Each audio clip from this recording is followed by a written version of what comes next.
Salut tout le monde! Hey everybody, so here we are less than a week after our Renegade Bass Classic. As most of you know, we came this close to winning our first major tournament. We finished in second place, 0.45 out of first place. We had 41.95 pounds.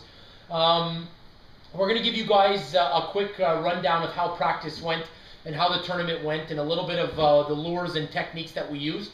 And basically, we're in the process of editing our on-water tournament video, so we felt like in the meantime we can really explain to you guys what we did to come in second place. On va vous expliquer en gros comment notre pratique et notre tournoi s'est déroulé. Comme vous savez, on a fini en deuxième position avec 41 livres, 0.95. On est à 0.45 livres du meneur. On est content de notre deuxième place, même si on visait la première place. En ce moment, le vidéo on water il est en editing, donc il va être prêt bientôt sur notre site web. Donc, on va vous expliquer en gros qu'est-ce qui s'est passé durant notre pratique et notre tournoi et les leurs. So what we did basically, we like to keep life easy, and we believe that if we stick to one primary pattern, that pattern is what's going to win us the tournament. We believe that flat fishing was what's going to give us the biggest weight. And me and Nick don't really have any spots on flats. So we're proud to say that in this tournament is the first tournament that we've ever fished on Lake St. Francis that we did not fish one single spot that we've ever done before this week. So it's a first for us. I'm very proud to say that we went out, we practiced all week long, and everything we did in the tournament was brand new. So in practice, we started off, 80% of the day was covering flats. We covered the flats with spinner baits and swim baits to try and see schools of fish come to the boat. I'll stop right there and say that there was barely any schools of fish on the flats. We found a couple here and a couple there. The first day of practice, we stumbled over a couple of fish. We didn't know the potential. As practice went, the confidence was going downhill, and we ended up working two areas that we found some schools throughout the tournament, and it actually paid off for us. We did a little bit of deep fishing as well. We had a couple of areas that had some good fish on them deep, but we still believed that the winning weight would come from the flats. So we'll get into what we did in the tournament a little bit later on. We did a bit of largemouth fishing. The largemouth fishing in practice was incredible, and we'll also get into how the largemouth fishing in the tournament went. So. En résumé, qu'est-ce que Jay dit? En pratique, on a pêché 80% de notre temps sur des flats. Donc, pour couvrir les flats, on lançait des spinnerbaits puis des swimbaits pour essayer de faire venir le poisson. Parce que durant la pratique, on n'avait pas de journée de miroir, donc on avait de la misère à voir qu'est-ce qui se passait dans le fond. Donc on lance des leurres pour couvrir de l'eau. On a trouvé du poisson, mais pas des gros mouvements. Un poisson ici, deux poissons là. On avait trouvé une couple de secteurs, il y en a vraiment deux qui ont payé durant le tournoi. Aussi, Jay et moi, on a fait aussi une partie, on a pêché plus creux pour essayer de trouver un autre pattern pour voir si les flats n'auraient pas été bons, il fallait avoir un plan B. Donc on avait trouvé une couple de bons secteurs avec des beaux poissons creux. Aussi, Jay a fait une journée consacrée à lâcher en grande bouche. Puis cette journée-là, ça avait été très très bonne. Mais vous allez voir qu'en tournoi, ça n'a pas donné ce qu'on pensait.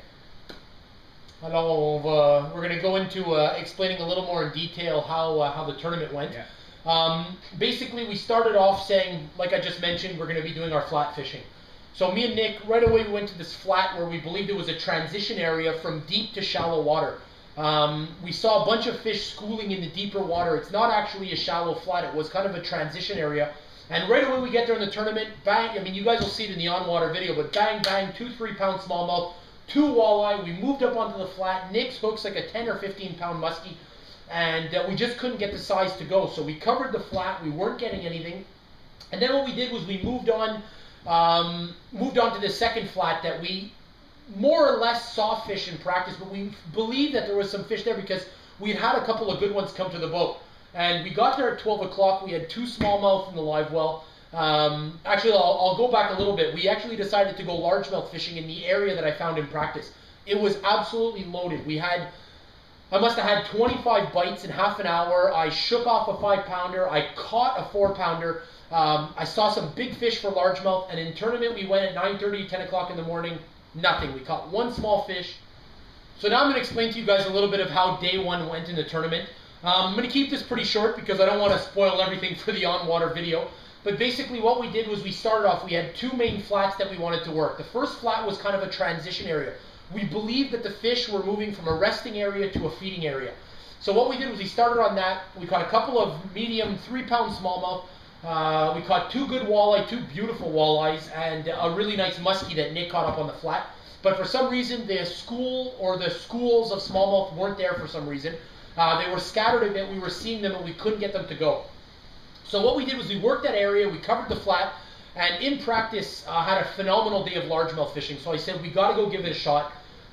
What we did was we went for largemouth a little earlier than maybe what we should have. The sun was high though. It was a perfect day, east wind. So it was a little bit nasty, but the largemouth was out of the way. Right away, Nick caught a nice 3-pound largemouth, but from there it went downhill.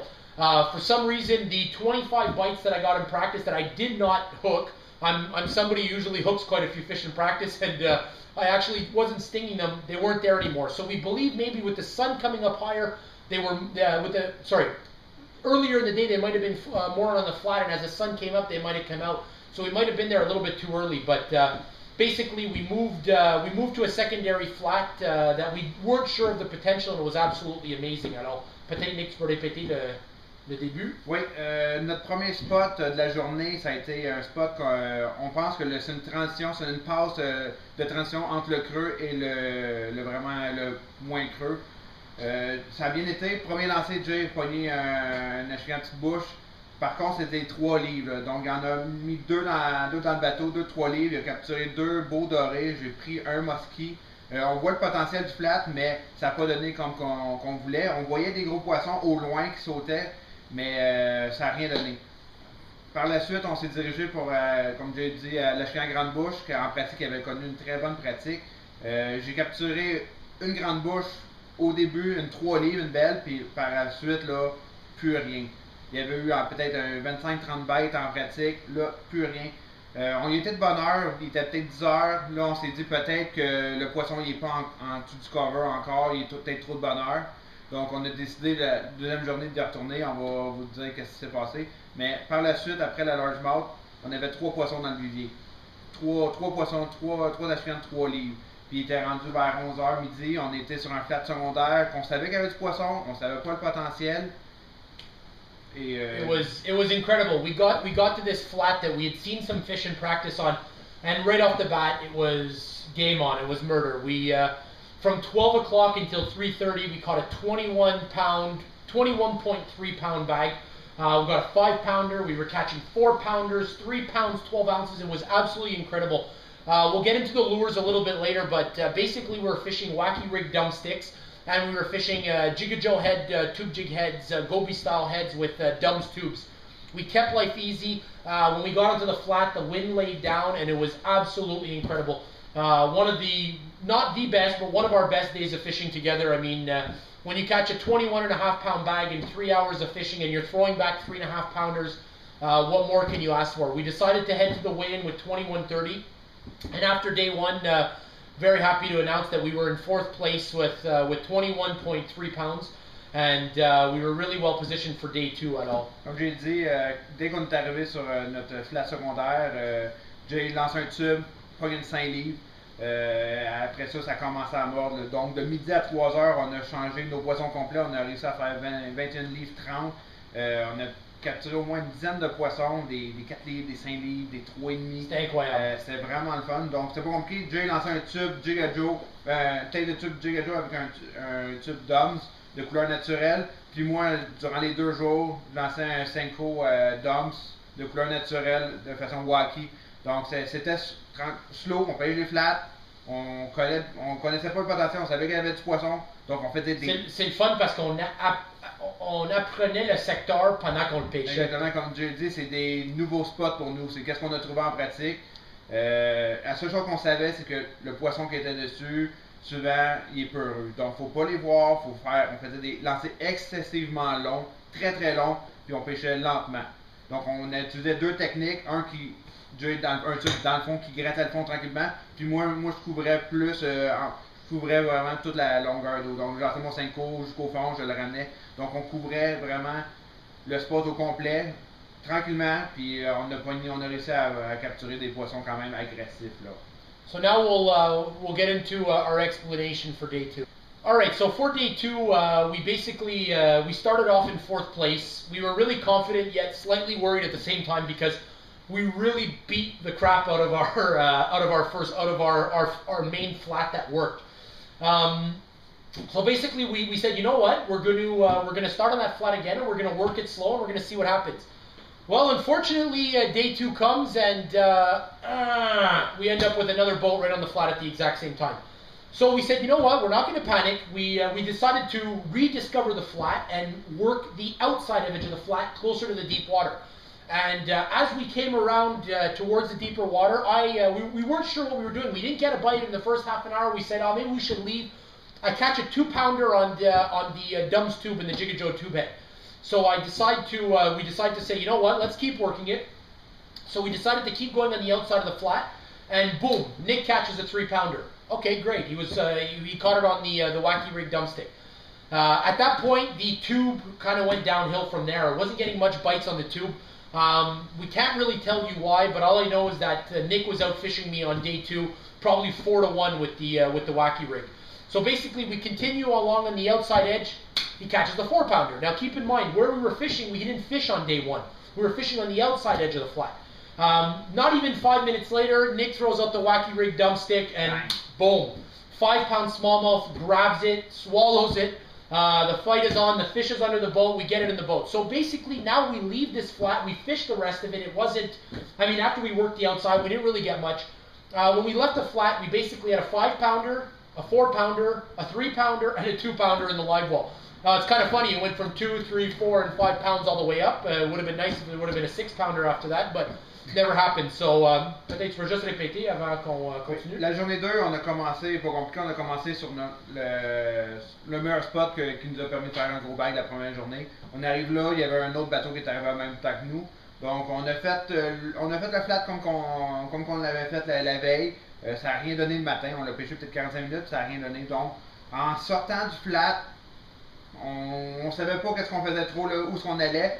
Jay dans son tube d'hommes, puis bang, il prend une petite bouche de 2 livres. Rien de gros, mais on a dit, ok, il y en a une là. Peut-être que les poissons sont à l'extérieur. On a vu que le flat, il continuait vers l'extérieur, vers plus l'eau creuse. Donc on a dit, on va tenter notre chance, on va prendre 10-15 minutes, on va le faire. 2 minutes après, bang, je prends une 3 livres. Ok. On continue, un autre 5 minutes, une 4 livres. 5 minutes après, une 5 livres.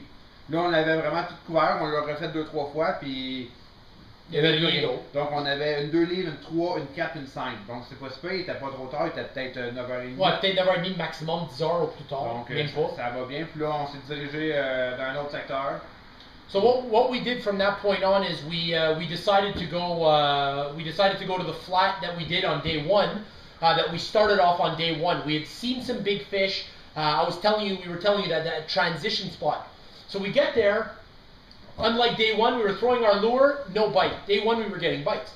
We pull up, fish, fish, fish, fish. We're seeing them.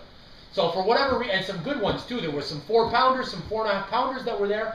And for whatever reason, and this is going to be experience and it's a learning curve, we couldn't get them to bite. We even put a buoy in the water. We went to a whole other spot, came back, fished the buoy perfectly, absolutely nothing. So what we did was, in practice, we found another very, very small flat right on the outside of a shipping channel. So we decided to go check it out, and it was so beautiful. On Sunday, it was a west wind, super calm. It almost felt like we were fishing the Florida Keys. And there was these couple of nice rocks, and I threw my, like I was telling you, the tube wasn't working anymore.